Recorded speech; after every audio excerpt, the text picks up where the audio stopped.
Inanunsyo ni Pangulong Ferdinand Marcos Jr. sa kapihan with the media sa Cambodia na ilalabas na sa loob ng 2 araw ang komposisyon ng bubuing Independent Commission na magsisiyasat sa flood control projects. Kasama sa iaanunsyo ng Pangulo kung hanggang saan ang saklaw ng kapangyarihan ng komisyon batay sa kanilang napagkasunduan.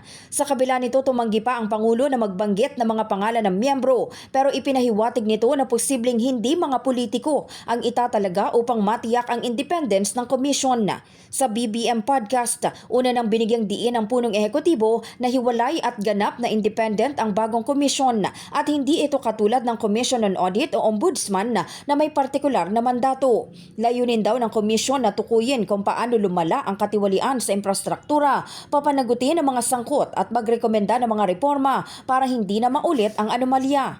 Giit ng presidente, walang dapat maging sacred cow sa investigasyon para masigurong magiging makabuluhan ang trabaho ng komisyon at maibalik ang tiwala ng publiko sa paggamit ng pondo ng bayan. Samantala, sinabi rin ng Pangulo na iginagalang ng palasyo ang ginagawang investigasyon ng Senado at Kongreso kahit pa may idinadawit na ilang mambabatas sa flood control anomalies. Prerogative ng Kongreso yan eh. Prerogative ng House of Representatives yan na mag-conduct sila ng investigasyon. At prerogative ng Senado na mag-conduct sila ng investigasyon. So patuloy natin. At kahit papano, pagka may masusing investigasyon, kahit papano meron tayong makukuha din dyan. So baka makatulong din. So but allow them. We will do we will have the independent commission. We'll organize it. We will support it fully.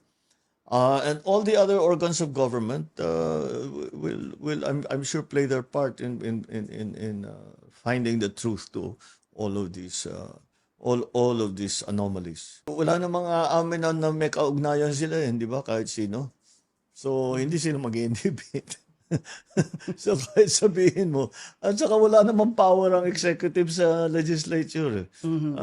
Gagawin nila yung gagawin nila.